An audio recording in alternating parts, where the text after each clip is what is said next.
वो कहते हैं नाम गाने से सब कुछ हो जाएगा, तो फिर भगवान का काम धंधा सब छोड़ दो, भगवान का नाम गाते रहो, अपने आप हो जाएगा। अब देखो एक बात हमारी सुनना बहुत ध्यान से। हमारे भारत में एक आचार्य हुए, वो आचार्य कथा में बैठे थे और एक स्वामी जी बैठ करके कथा सुना रहे थे। कथा सुनाते सुनाते स्वामी जी ने कहा कि नाम में इतना बल है, इतना प्रभाव है कि व्यक्ति कुछ ना करे, पूरे दिन केवल नाम करता रहे तो नाम ही उसका जीवन चला देगा। तो एक बालक, पुत्र की बालक खड़े होकर के बोला, मैं दिन भर काम ना करूं, मैं दिन भर कुछ ना करूं, पूरे दिन नाम ही नाम करता रहूं, क्या नाम मेरे को भोजन करा देगा? मैं धन ना कमाऊं, अन्न ना खरीद के लाऊं, रसोई घर में जाके ना बनाऊं, तो क्या नाम मुझे भोजन करा देगा? तो व्यास मंच पर बैठे हुए आचार्य बोले, अगर तुम्हारे प्रगाढ़ विश्वास होगा तो नाम भोजन भी करा देगा। तो उसने कहा ठीक है, मैं पूरे गांव वासियों को कह करके जा रहा हूं कि मैं 1 सप्ताह के लिए कुछ नहीं करूंगा, केवल एकांत में बैठ के नाम करूंगा, देखता हूं कि नाम मुझे भोजन कराता है कि नहीं। आचार्य चरण गए, छोटे बालक गए और वन में जाकर के एक वृक्ष के ऊपर बैठ गए और बस राम राम राम राम राम राम राम राम राम राम राम राम राम राम जपने लगे। अच्छा, नाम भी 2 प्रकार से होता है। जैसे हमारे व्रज में एक महात्मा है, उनका नाम मैंने देखा तो राम राम राम राम राम राम राम राम राम राम राम राम राम, जितनी श्वास है उतनी राम राम बोले। अब बीच में श्वास लेने के लिए रुकना तो पड़ेगा, राम नाम छोड़ के सांस लेंगे फिर नाम राम राम राम, लेकिन उनका नाम कैसे चलता है? राम राम राम राम राम राम राम राम राम राम राम राम राम राम राम राम। वो सांस लेते हैं तब भी राम राम बोलते, एक क्षण के लिए नहीं छोड़ते। ऐसे नाम करने वाले लोग रहते हैं वृंदावन में, भारत में, अयोध्या में, चित्रकूट में। तो आप उस वृक्ष के ऊपर बैठ करके राम राम राम राम गाने लगे, बोले देखता हूं नाम मुझे भोजन कराता है कि नहीं। बैठे बैठे बैठे बैठे बैठे घंटों व्यतीत हो गए, तभी वहां कुछ यात्री आए और उस यात्री उस वृक्ष के नीचे से ही जा रहे थे।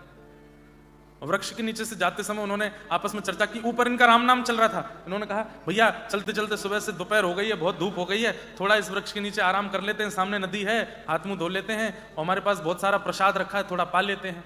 उन लोगों ने स्नान करके वृक्ष के नीचे बैठ के अपना पूरा प्रसाद खोल करके जैसे ही पाने लगे,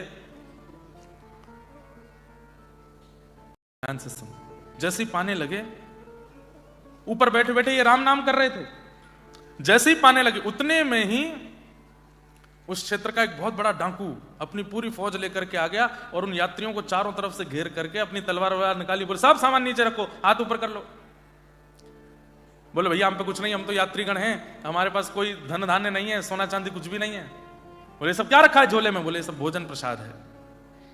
बोले इन लोगों को बंदी बनाओ, किनारे करो, हाथ पैर बांध के किनारे किया। बोले इनका सब झोला जो भी सामान है निकालो, भोजन प्रसाद सारा निकाला। बोले मालिक कोई धन धान्य तो नहीं है, पर भोजन और ये सब प्रसाद वगैरह बहुत ज्यादा है इनके पास।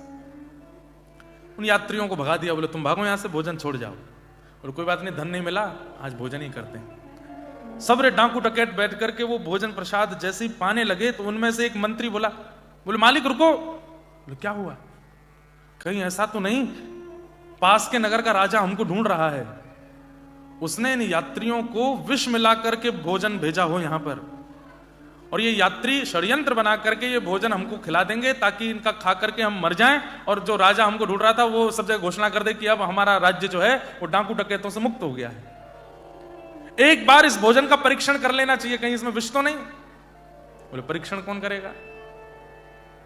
बोले हम सब तो आपके संगी साथी हम, और वो यात्रियों को आपने भगा दिया, अब परीक्षण कौन करेगा?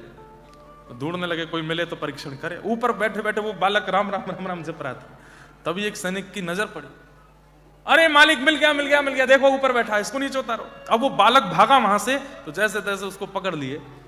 पहले तो उसके हाथ बांधे, उसके पैर बांधे, बोले इसका मुंह खोलो।